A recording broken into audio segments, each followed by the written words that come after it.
6 దశాబ్దాల సాయుధ పోరాటం ముగింపు దశకు వచ్చేస్తోందా? వరుసగా అగ్రనేతల ఎన్కౌంటర్ల వెనక అసలు కారణాలేంటి?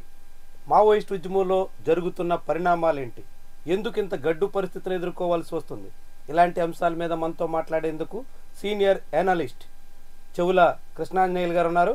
ఆయనతో మాట్లాడదాం. నమస్కారం కృష్ణాంజనేయులు. నమస్తే శంకర్ గారు. కృష్ణాంజనేయులు గారు, మావోయిస్ట్ ఉద్యమంలో ఇప్పుడు జరుగుతున్న పరిణామాలు మీరు ఎట్లా చూస్తారు? హెడ్మా ఎన్కౌంటర్ కావచ్చు, ఈరోజు మళ్ళీ ఎన్కౌంటర్ జరిగిందన్న ప్రచారాలు కావచ్చు, ఇవన్నీ ఎట్లా చూస్తారు? ఏం జరుగుతుందంటారు అసలు?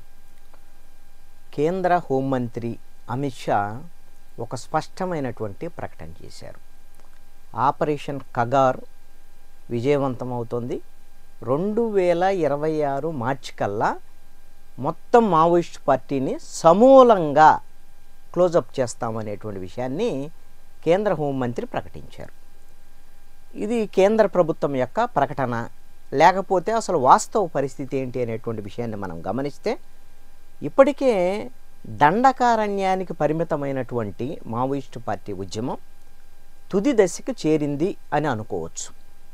ఇది ముగింపా లేకపోతే ఇంకొక రూపం తీసుకుంటుందా ఏమిటి అనేది ఇది భవిష్యత్తుకు సంబంధించినటువంటి అంశం.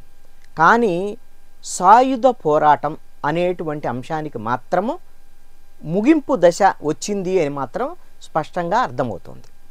దీనికి అనేకమైనటువంటి కారణాలు ఉండొచ్చు. ఈ ముగింపు దశకు వచ్చింది అని ఎందుకు అనుకుంటున్నామనంటే, ఆపరేషన్ కగారు పేరుతో పూర్తిగా పారామిలిటరీ బలగాలని, అదేవిధంగా పూర్తిగా అంటే డ్రోన్సు, అదేవిధంగా పూర్తి స్థాయి సాంకేతిక పరిజ్ఞానాన్ని ఉపయోగించి మావోయిస్టు స్థావరాల మొత్తాన్ని కూడా కేంద్ర బలగాలు చుట్టుముట్టినటువంటి పరిస్థితి ఉంది ఆపరేషన్ కగారు పేరుతో. అంతటితోనే ఆగకుండా మీకు ఛత్తీస్గఢ్ రాష్ట్రంలో ఒక దండకారణ్యం ప్రాంతంలోనే ఒక్క సంవత్సర కాలంలో 262 మందిని ఎన్కౌంటర్ రూపంలో చంపివేయటం అనేది జరిగింది. ఎన్కౌంటర్ ఇది కేంద్ర ప్రభుత్వాలు రాష్ట్ర ప్రభుత్వాలు ఏం చెప్తాయంటే, ఇది ఎన్కౌంటర్లో బాహాబాహి ఈ కాల్పుల్లో చనిపోయారు నక్సలైట్లు అని చెప్పేటువంటి అంశం. అదేవిధంగా కొంతమంది కీలక నేతల లొంగుబాటు, అదేవిధంగా నంబాల కేశవరావు ఇలాంటి వాళ్ళకు సంబంధించినటువంటి కొంత కీలక నేతల అరెస్టులు, లొంగుబాట్లకు సంబంధించినటువంటి అంశం. నిన్న జరిగినటువంటి హెడ్మా ఎన్కౌంటర్ ఇది ఖచ్చితంగా మావోయిస్ట్ పార్టీకి తీరని నష్టం కలిగించేటువంటి అంశం. గెరిల్లా యుద్ధ తంత్రానికి సంబంధించినటువంటి విషయంలో, గెరిల్లా వ్యూహాలను అమలు చేయటంలో, గెరిల్లా దాడులో సంబంధించినటువంటి దాంట్లో హెడ్మా కీలక నాయకత్వం అనేటువంటిది ఉంది. ఇప్పుడు హెడ్మా ఎన్కౌంటర్ తర్వాత బహుశా ఇంకా కీలక నేతలు దేవ్జీ వాళ్ళ పార్టీకి సంబంధించినటువంటి ప్రధాన కార్యదర్శిగా ఉన్నారు, చీఫ్గా ఉన్నారు. దేవ్జీకి సంబంధించినటువంటి ఆయనకి సెక్యూరిటీగా ఉన్నటువంటి మొత్తం సెక్యూరిటీ అంతా కూడా ఆంధ్రప్రదేశ్లో షెల్టర్ తీసుకున్నారని వాళ్ళందరిని కూడా అరెస్ట్ చేయటం అనేటువంటిది కూడా జరిగింది. బహుశా దేవ్జీ యొక్క కదలికలో కూడా పూర్తి స్థాయిలో భద్రతా బలగాల దగ్గర సమాచారం ఉండి ఉండొచ్చు. మనము కొద్ది రోజుల్లోనే దేవ్జీ అరెస్టా, లొంగుబాటా, ఎన్కౌంటరా అనేటువంటి దాన్ని కొద్ది రోజుల్లోనే అలాంటి వార్త కూడా వినేటువంటి పరిస్థితులు రావచ్చు. ఇప్పటికే ఇది ముగింపు దశ అని మనం ఎందుకు చెప్తున్నామంటే, ముగింపు దశకు వచ్చింది అనేటువంటి దాని మీద ఒకవైపున కేంద్ర బలగాలు, కేంద్ర ప్రభుత్వము ఈ విధంగా మొత్తం చుట్టుముట్టి సమాచారం అంతా సేకరించి ఇంకా ఒక 3-4 నెలల్లో దీనికి సంబంధించినటువంటి మావోయిస్టు పార్టీ కార్యక్రమాలకు పరిసమాప్తి కల్పించేటువంటి విధంగా మేము ప్రయత్నం చేస్తున్నామని వాళ్ళు ప్రకటిస్తే, ఇంకొక వైపున మావోయిస్టు పార్టీ అగ్రనేతలు ఈ టైంలో ఇక సాయుధ పోరాటం అనేది కొనసాగించడం సాధ్యం కాదు, సాయుధ పోరాటాన్ని తాత్కాలికంగా విరమిద్దామనేటువంటి కొంతమంది నేతల ప్రకటనలు, మేము సీజ్ ఫైర్ను ప్రకటిస్తున్నాం, కేంద్రం కూడా మాకు సహకరించాలి అనేటువంటి విధంగా ప్రకటనలు చేయటం, దాంట్లోనే మళ్ళీ కీలక నేతల వైపు నుంచి ఇంకొక వైపు నుంచి విభేదాలు. ఇదంతా కూడా వ్యక్తిగతమైనటువంటి ప్రకటనలు, మేము సాయుధ పోరాటాన్ని విరమించటం లేదు, కొనసాగిస్తామనేటువంటి విధంగా ప్రకటనలు జరుగుతున్నటువంటి పరిస్థితి. అంటే ఈ విధమైనటువంటి కీలకమైనటువంటి అసలు సాయుధ పోరాటం కొనసాగించాలా, విరమించాలా అనేటువంటి విషయంలో అగ్రనాయకత్వంలోనే ఒక క్లారిటీ లేదు అనేటువంటి విషయము ఈ ఇటీవల కాలంలో బట్టబయలైనటువంటి పరిస్థితి. దీంతో ఎందుకు ఈ పరిస్థితులు వచ్చాయి అని అంటే, దండకారణ్యం అనేటువంటిది వాళ్ళకు వాస్తవంగా పూర్తిగా సేఫ్ జోన్. అక్కడ ఒక రకంగా మీరు చెప్పాలి అని అంటే నాకు తెలిసి 2002 నుంచి అబూజ్మడ్ అనేటువంటి ప్రాంతంలో స్వయం పాలిత ప్రాంతంగా ప్రకటించుకున్నారు. వాళ్ళ మొత్తము వాళ్ళ పాలన వాళ్ళకి సంబంధించినటువంటి వ్యవహారము భారతదేశానికి సంబంధించినటువంటి ఇది మాది సపరేటు మా పాలిత ప్రాంతం అని ప్రకటించుకొని వాళ్ళు అలాంటి యాక్టివిటీ చేస్తున్నటువంటి ప్రాంతంలోకి ఈ రోజున ఆపరేషన్ కగారు పేరుతో కేంద్ర బలగాలు చొచ్చుకొని వెళ్ళిపోయి మొత్తము వాళ్ళ ఉద్యమాన్ని చెల్లాచెదురు చేసినటువంటి పరిస్థితి. ఇప్పుడు ఎప్పుడైతే మావోయిస్టులు మేము సాయుధ పోరాటం అంటే ఆయుధాల మీద ఆధారపడ్డటువంటి పరిస్థితి ఉందో ఆ ఆయుధాల ద్వారాగానే ఇప్పుడు కేంద్ర బలగాలు అదేవిధంగా మిగతా అవసరం అనుకుంటే అన్ని రకాల శక్తియుక్తులను ఉపయోగించి సాంకేతిక పరిజ్ఞానాన్ని ఉపయోగించి ఆ విధమైనటువంటి సాయుధ పోరాటాన్ని తిప్పికొట్టినటువంటి పరిస్థితి అయితే మాత్రం ఇప్పుడు కనపడుతోంది. ఇప్పుడైతే ఇంకా ఫైనల్గా ఈ సాయుధ పోరాటాన్ని కొనసాగించాలా, ఆగిపోవాలా, లేకపోతే భవిష్యత్ కార్యాచరణ ఏంటి అనేటువంటి దాని మీద ఒక స్పష్టమైనటువంటి ప్రకటన చేసేటువంటి పరిస్థితుల్లో కూడా మావోయిస్టు పార్టీ లేదు అనేటువంటిది మాత్రం ఇప్పుడు అర్థమవుతున్నటువంటి అంశం. ఇంకో ముఖ్యమైన విషయం మీరే ప్రస్తావించారు, మావోయిస్టు పార్టీలో సాయుధ పోరాట కొనసాగింపు మీద ఒక ఏకాభిప్రాయం లేదు, అదే విభేదాలకు కారణమైంది. అంటే అనైక్యత స్పష్టంగా బయటపడింది. ఈ అనైక్యత ఇప్పుడు అనేక పరిణామాలకు దారితీస్తుంది అన్నట్టుగా ఒకవైపేమో ప్రజల్లో మద్దతు కొరవడం, రెండో వైపేమో పార్టీలో అంతర్గత విభేదాలు, దాంతోపాటుగా ప్రభుత్వ అణచివేత, ఈ మూడు అంశాలు ఇప్పుడు చాలా ఎక్కువ ప్రభావితాన్ని చేస్తున్నట్టు కనిపిస్తుంది. మరి ఇప్పుడు మార్గం ఏంటి? వాళ్ళ ముందున్న మార్గం ఏమంటారు మీరు? ఒకటి మరి ఈ దశలో ఒక మార్గం కానీ లేకపోతే భవిష్యత్తు ప్రణాళిక కానీ ప్రకటించేటువంటి పరిస్థితుల్లో కూడా మావోయిస్టు పార్టీ ఉంది అని నేను అనుకోవటం లేదు. ఎందుకు అనంటే ఇది ఒక సాయుధ పోరాటానికి సంబంధించినటువంటి విషయంలో ఏం చేయాలి అనేటువంటి దాని మీద వాళ్ళు ఒక మహాసభ ప్లేనరీ పెట్టుకొని వాళ్ళు భవిష్యత్ కార్యాచరణ ప్రకటించుకుంటే ఒక కార్యాచరణ భవిష్యత్తులో వచ్చేదానికి అవకాశం ఉండేది. కానీ ఇది భద్రతా బలగాలు పూర్తిగా ఆధిపత్యం సాధించినటువంటి స్థితి. అంటే ఒక రకంగా న్యూట్రలైజ్ చేశారు మావోయిస్ట్ పార్టీని. అగ్రనాయకత్వాన్ని లొంగుబాట్లా, లేకపోతే అరెస్ట్లా, లేకపోతే ఎన్కౌంటర్లా, మ్యాక్సిమం నాయకత్వాన్ని అరెస్టులకి ప్రభుత్వాలు కానీ పాలకులు కానీ లేదా పోలీస్ వ్యవస్థ కానీ అంగీకరించలేదండి. నేను గమనించినటువంటి ప్రకారంగా నాయకత్వం ఏదైనా ఉంటే లొంగుబాటు జరగాలి, లేదంటే ఎన్కౌంటర్ అనేటువంటి ధోరణిలో వెళ్ళినటువంటి పరిస్థితి ఉంది. మరి ఈ పరిస్థితుల్లో ఇక భవిష్యత్ కార్యాచరణకు సంబంధించినటువంటి ఇంకొక ప్రకటన ఉంటుందని నేను అనుకోవటం లేదు. బహుశా మరి కేంద్ర ప్రభుత్వం ప్రకటించిన ప్రకారంగా ఆపరేషన్ కగార్ అంటే మొత్తం నక్సలైట్లకు సంబంధించినటువంటి దాంట్లో ఉన్నటువంటి వాళ్ళు లొంగిపోయారు, ఎన్కౌంటర్లో చచ్చిపోయారు, మిగిలినటువంటి వాళ్ళు ఎవరూ లేరు అనేటువంటి ప్రకటన బహుశా మార్చికి వాళ్ళు 2026 మార్చికి ప్రకటన చేస్తామని అంటున్నాను వాళ్ళు చెప్తున్నారు. కాబట్టి ఆ దశకి వస్తుందేమో అనుకుంటున్నా. మిగిలినటువంటి వాళ్ళు ఇప్పుడు ఎవరైతే సిపిఐ-ఎంఎల్ మావోయిస్ట్ పార్టీకి సంబంధించి ప్రధాన కార్యదర్శిగా ఉన్నటువంటి దేవుజీ, ఆయన ఒక్కడో కీలకమైనటువంటి నేత, మిగతా కొద్దిమంది ఉంటే ఉండవచ్చు. ఇప్పుడు ఆయన సంబంధించినటువంటి మొత్తము వాళ్ళ అరెస్టులు జరిగి ఆయన యొక్క సమాచారం కూడా పోలీసుల దగ్గర ఉన్న నేపథ్యంలో అది అరెస్టా ఎన్కౌంటర్ అనేటువంటిదే తప్ప ఇంకా వాళ్ళు చేసే యాక్టివిటీ అయితే మాత్రం ఏమి ఉండకపోవచ్చు. కాబట్టి ఇది భవిష్యత్ కార్యాచరణకు ప్రకటించగలిగినటువంటి స్థితిలో కూడా మావోయిస్ట్ పార్టీ ఉందని నేను అనుకోవటం లేదండి. ఓకే, మీరు ప్రస్తావించినట్టుగానే 1967 నుంచి ఇప్పటి వరకు భారతదేశ రాజకీయ వ్యవస్థ మీద అప్పటి నక్సల్స్, ఆ తర్వాత పీపుల్స్ వారు, ఇప్పుడు మావోయిస్టులు పేరు ఏదైనా చాలా ప్రభావం ఉంది. ఇప్పుడు మొత్తం వాళ్ళు అంతర్ధానం అయిపోతున్నారు. మొత్తం మావోయిస్ట్ ఉద్యమమే పూర్తిగా తుదిముట్టించే దశలో కేంద్ర ప్రభుత్వం ఉంది అని భావించుకుంటున్న నేపథ్యంలో భవిష్యత్తు రాజకీయాల మీద దీని ప్రభావం ఎట్లా ఉంటుందంట? అంటే ఈ విషయం నేను చెప్పబోయే ముందుగా ఇప్పుడు ఆపరేషన్ కగారు వల్లే మొత్తం మావోయిస్ట్ పార్టీ అయిపోయింది అనే దానికన్నా కూడా ఒక కీలకమైనటువంటి ప్రస్తావన చెప్పాలండి.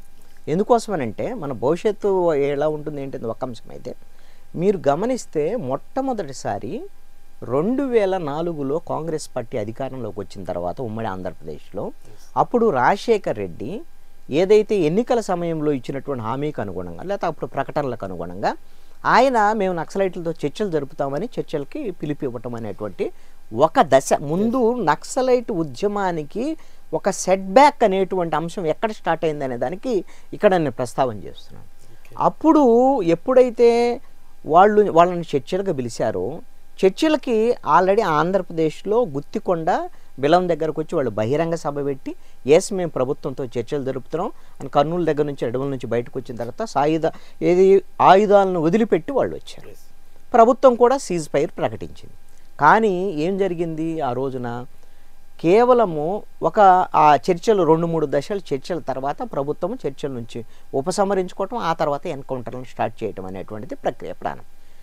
అక్కడే మావోయిస్ట్ పార్టీకి సంబంధించినటువంటి అగ్రనేతలు వ్యూహాత్మకంగా తప్పిదం చేశారు.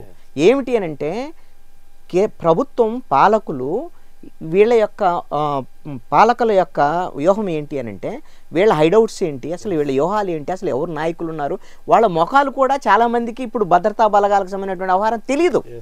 అలాంటి వ్యవహారం మొత్తాన్ని కూడా చర్చలకు వచ్చినటువంటి నాయకులు 5గురే. కానీ చర్చల పేరుతో సీజ్ ఫైర్ ప్రకటించిన తర్వాత కీలకమైనటువంటి నేతలందరూ కూడా వాళ్ళ యొక్క షెల్టర్ జోన్స్ నుంచి అక్కడి నుంచి లేకపోతే వాళ్ళ యొక్క హైడౌట్స్ నుంచి బయటకు వచ్చేసి వాళ్ళు ఫ్రీగా తిరగటం అనేటువంటిది జరిగింది. ఇవన్నిటినీ మూమెంట్స్ని అబ్జర్వ్ చేసినటువంటి భద్రతా బలగాలు లేదా పాలకుల యొక్క వైఖరి ఆ తర్వాత చాలా సీరియస్గా మావోయిస్టుల యొక్క కీలకమైనటువంటి నేతల ఎన్కౌంటర్ల వైపు వెళ్ళింది. ఆ ఎన్కౌంటర్లు అంటే ఆ తర్వాత మనం నల్లమల అనేటువంటిది చాలా కీలకమైనటువంటి స్థావరం నక్సలైట్లకు, పీపుల్స్ వారికి. ఏది చర్చలకు ముందేమో సిపిఐఎంఎల్ పీపుల్స్ వారు, చర్చలకు వచ్చినటువంటి సందర్భంగా హైదరాబాదులో వాళ్ళ యొక్క దేశవ్యాప్తంగా ఉన్నటువంటి సిపిఐఎం పీపుల్స్ వారిని సిపిఐఎంఎల్ మావోయిస్ట్ పార్టీగా మార్చుకున్నటువంటి సందర్భం కూడా చారిత్రక సందర్భం కూడా అది. ఆ సందర్భమే పునాది పడింది మొత్తం ఉద్యమము నాశనం అయిపోవటానికి పునాది పడినటువంటి కొత్తగా రూపాంతరం చెందటం మావోయిస్ట్ పార్టీగా. అదే క్రమంలో అక్కడే పునాది బీజాలు వేసింది పాలకుల యొక్క వైఖరి. ఆ తర్వాత నల్లమలని వైండప్ చేశారు మొత్తం. ఆ తర్వాత ఏఓబి మొత్తము దండకారణ్యం తప్ప అటు తెలంగాణ కానీ మిగతా జార్ఖండ్ కానీ మిగతా రాష్ట్రాలు ఎక్కడా కూడా అసలు వాళ్ళ ఉనికి లేకుండా కార్యకలాపాలు లేకుండా కీలకమైనటువంటి నేతలు మొత్తాన్ని ఎన్కౌంటర్ చేయటం, అరెస్టులు చేయటం, ఆ సందర్భంలో ఒత్తిడి మేరకు కొంతమందిని లొంగుబాట్లకు చేయటం ఇవన్నీ కూడా జరిగాయి. ఇదొక ఎత్తు. ఆ తర్వాత రెండవ స్టెప్ చాలా కీలకమైనటువంటి స్టెప్ ఏమిటి అంటే ఇప్పుడు ఉన్నటువంటి వాళ్ళందరికీ ఆపరేషన్ కగారు గురించి అనుకుంటున్నారు. 2009లో మొట్టమొదటిసారి కాంగ్రెస్ ప్రభుత్వం యూపీఏ ప్రభుత్వము ఆపరేషన్ గ్రీన్ హంట్ను స్టార్ట్ చేసింది. ఈ ఆపరేషన్ గ్రీన్ హంట్ ఈ యొక్క ఉద్దేశము ఎక్కడైతే నక్సలైట్లు ఉన్నటువంటి అటవీ ప్రాంతంలోకి కేంద్ర బలగాలు, పారామిలిటరీ బలగాలు వీళ్ళకి సహకరించేటువంటి విధంగా సల్వాజూడం అనేటువంటిది ఒక వ్యవస్థ అండి. మీరు గమనించండి, దీంట్లో చాలా కీలకమైనటువంటి అంశం ఏంటంటే మీరు ఎయిర్ ఫోర్స్ అదేవిధంగా మిలిటరీకి సంబంధించినటువంటి ఆపరేషన్స్కి ఉపయోగించేటువంటి విమానాలు వాస్తవంగా మన యొక్క రాజ్యాంగం ప్రకారంగానే మన దేశ పౌరుల మీద మన సైన్యాన్ని ప్రయోగించకూడదు అనేటువంటిది మన యొక్క నిబంధన. మన శత్రు దేశాలకు సంబంధించినటువంటి వాళ్ళ మీద మాత్రమే మనము సైన్యాలను ప్రయోగిస్తాం. కానీ అంతర్గత యుద్ధానికి సంబంధించినటువంటి విషయంలో మన పోలీస్ ద్వారాగా మాత్రమే లేకపోతే పారామిలిటరీ ద్వారాగా వాళ్ళ మాత్రమే నియంత్రించాలి. మొట్టమొదటిసారి కేంద్ర ప్రభుత్వము కాంగ్రెస్ అప్పుడు యూపీఏ ప్రభుత్వము ఆపరేషన్ గ్రీన్ హంట్ పేరుతో ఈ పారామిలిటరీ బలగాలు నక్సల్స్ ఆపరేషన్కి ఉపయోగించేటువంటి వీళ్ళందరికీ మేము భద్రతా బలగాలను సేఫ్గా తీసుకొచ్చేదానికి లేకపోతే సేఫ్గా దించేదానికోసము ఎయిర్ ఫోర్స్ను ఉపయోగించుకుంటున్నాం, కానీ ఎయిర్ ఫోర్స్ ద్వారాగా దాడికి కాదు అని మభ్యపెట్టారు. అదేవిధంగా సైనిక బలగాలను ఉపయోగించేటువంటి హెలికాప్టర్సు, విమానాలు, యుద్ధ విమానాలకు సంబంధించినటువంటి అంటే యుద్ధాలు చేసేటువంటి అలాగా సైన్యాలను దించటం అక్కడ ఎన్నిటికీ కూడా సైనిక హెలికాప్టర్లని అదేవిధంగా ఎయిర్ ఫోర్స్ సంబంధించినటువంటి విమానాలను వాడినటువంటి పరిస్థితి ఉందండి. అక్కడ నుంచి అసలు దండకారణ్యం మీద మొత్తం దాడి మొదలైంది 2009 నుంచి ఆపరేషన్ గ్రీన్ హంట్. ఆ తర్వాత 2014 వరకు ఇది అప్రతిహతంగా కొనసాగి 2014 నుంచి కూడా కొనసాగినప్పటికీ కూడా ఆ పేరు అనేటువంటిది లేదు. ఆ తర్వాత బీజేపీ 2014లో అధికారంలోకి వచ్చిన తర్వాత దానికి కొనసాగింపుగా ఆపరేషన్ కగార్ని తీసుకొచ్చినటువంటి పరిస్థితి ఉంది. అంటే ఇది ముగింపు దశకు సంబంధించినటువంటి అంశం. అయితే ఇక్కడ కీలకమైనటువంటి అంశం ఏంటి అని అంటే వ్యూహాత్మకంగా సిపిఐఎంఎల్ మావోయిస్ట్ పార్టీగా రూపాంతరం చెందినటువంటి మావోయిస్ట్ పార్టీ వాళ్ళ స్వయం పాలిత ప్రాంతంగా అబూజుబడిని ప్రకటించుకున్నటువంటి వీళ్ళు కేవలము ఒక చిన్న ప్రాంతాన్ని స్వయం పాలిత ప్రాంతంగా ప్రకటించుకొని సాయుధంగా వాళ్ళు ఇదైన ఇలాంటి పరిస్థితుల్లో సాయుధ పోరాటాలకు అవకాశాలు ఉండవు. కాబట్టి మావోయిస్ట్ పార్టీలకు సంబంధించినటువంటి వీళ్ళు ఇంకొక రూపం తీసుకోవటం ఇంకొకటి ఉండకపోవచ్చు, కానీ ఇంకొక సాయుధ పోరాటాలకు సంబంధించినటువంటి అంశాలు ఉండకపోయినా కమ్యూనిస్టు ఉద్యమాలకు సంబంధించినటువంటి విషయంలో ఏదైనా రూపం మార్చుకొని ప్రజల్లోకి విస్తృతంగా యువత వైపు వెళ్ళేటువంటి విధంగా ఇప్పుడు జెన్జీ వంటి ఉద్యమాలు ఇలాంటివన్నీ కూడా ఎక్కడికక్కడ పుట్టుకొస్తున్నాయి. మరి ఇలాంటి పుట్టుకొచ్చేటువంటి ఉద్యమాలకి నాయకత్వం వహించేటువంటి స్థితి కన్నా సరే కమ్యూనిస్టు పార్టీలు వెళ్ళగలిగితే కనీసంగా ప్రజల్లో అసంతృప్తి ఉంది, నిరసనలు అన్నీ ఉన్నాయి, కానీ ఉద్యమాలు చేసేటువంటి స్థితి లేదు. అందుకని భవిష్యత్తు ఎలా ఉండబోతుంది, కమ్యూనిస్ట్ పార్టీల యొక్క భవిష్యత్తు ఏంటి అంటే కమ్యూనిస్ట్ పార్టీలకు భవిష్యత్తు అది మొత్తం అయిపోయిందని మనం అంటే వాళ్ళు ఊరుకోరు. కాబట్టి వాళ్ళు ఏదైనా సరే ఎవరైతే ఈ విధంగా అసంతృప్తిగా అసహనంగా ఉండేటువంటి సెక్షన్స్ వైపు వాళ్ళకి నాయకత్వం వహించేటువంటి స్థితి వైపు ఏ విధంగా ఈ కమ్యూనిస్టు ఉద్యమాలు వెళ్ళగలవనేటువంటిది చూడాలి. బహుశా ఈ సాయుధ ఉద్యమం అనేటువంటిది మాత్రం ఇంకొక రూపం మార్చుకొని ఇప్పుడిప్పుడుగా వెంటనే మళ్ళీ ఇంకొక రూపంలో కనపడిద్దని కూడా చెప్పలేం. ఎందుకు అని అంటే ఒక్క పాయింట్, ఎందుకంటే మనం గమనిస్తే మీరు తెలంగాణ సాయుధ పోరాటం తర్వాత అది ముగించిన తర్వాత మళ్ళీ 1967లో మీకు చారు మజుందార్ నేతృత్వంలో ఆ రోజున నక్సల్బరీ ప్రాంతంలో నక్సల్బరీ ఉద్యమం స్టార్ట్ అయినటువంటి పరిస్థితి. ఆ తర్వాత ఆంధ్రప్రదేశ్లో కూడా గుత్తికొండ బెలంలో దానికి సంబంధించినటువంటి చారు మజుందార్ వచ్చారు, ఇక్కడికి ప్రత్యేకంగా మీటింగ్ జరిగింది. ఆ తర్వాత మీరు 67 తర్వాత 1969లో శ్రీకాకుళం రైతాంగ సాయుధ పోరాటం, అంటే ఒక చోట నుంచి ఒక చోటకి ఎలా రూపం మార్చుకుంటూ వస్తుంది అనేటు. మళ్ళీ 70s వచ్చేసరికి ఆ రోజున చారు మజుందారు వాళ్ళని మొత్తము అణిచివేత చంపివేయటం ఇవన్నిటి తర్వాత మళ్ళీ ఆగిపోయినటువంటి పరిస్థితుల్లో మళ్ళీ తెలంగాణలోనే పీపుల్స్ వార్ ఉద్యమం పురుడు పోసుకొని తీవ్ర స్థాయిలో తెలంగాణ, ఆంధ్రప్రదేశ్, ఛత్తీస్గఢ్, ఒడిస్సా ఇవన్నీ కూడా విస్తృతంగా వెళ్ళినటువంటి పరిస్థితి. ఇప్పటికి మళ్ళీ మొత్తం ఈ 6 దశాబ్దాల్లో పూర్తిగా ఇప్పుడు ఈ రోజున తుది దశకు వచ్చినటువంటి పరిస్థితులు ఉన్నాయి. కాబట్టి అంత త్వరితగతిన ఏదో ఇంకో రూపం మార్చుకొని కనపడేటువంటి పరిస్థితులు కూడా ఇప్పుడు అలా ఉండకపోవచ్చు అని నేను అనుకుంటున్నాను. ఇటువంటి సందర్భం ఉందా? అదే సమయంలో మనకు సరిహద్దుల్లో ఉన్నటువంటి నేపాల్లో అక్కడున్నటువంటి మావోయిస్ట్ పార్టీ వాళ్ళు రాజకీయపరమైనటువంటి వ్యూహాన్ని మార్చుకున్నటువంటి సమయం కూడా అదే. వాళ్ళు సాయుధ పోరాటాన్ని వాళ్ళు బలంగా సాయుధ పోరాటం ఉన్నటువంటి సందర్భం అది. వాళ్ళు దాన్ని విరమించుకొని ఎన్నికల ప్రక్రియలోకి ప్రజాస్వామ్యత పోరాటాల్లోకి వచ్చినటువంటి సందర్భం. మరి అదే తరహాల్లోకినా భారతదేశంలోకినా మనం పూర్తి స్థాయిలో ప్రజలు సంసిద్ధంగా లేరు సాయుధ పోరాటానికి అనేటువంటి దాని మీద ఆ రోజున ప్రజాస్వామిక ఉద్యమాల వైపు గిన వచ్చి ఉంటే వీళ్ళ బలానికి అదనంగా ప్రజాస్వామిక ఉద్యమాలను నిర్మించేదానికి అవకాశాలు ఉండే అని నేను అనుకుంటున్నాను.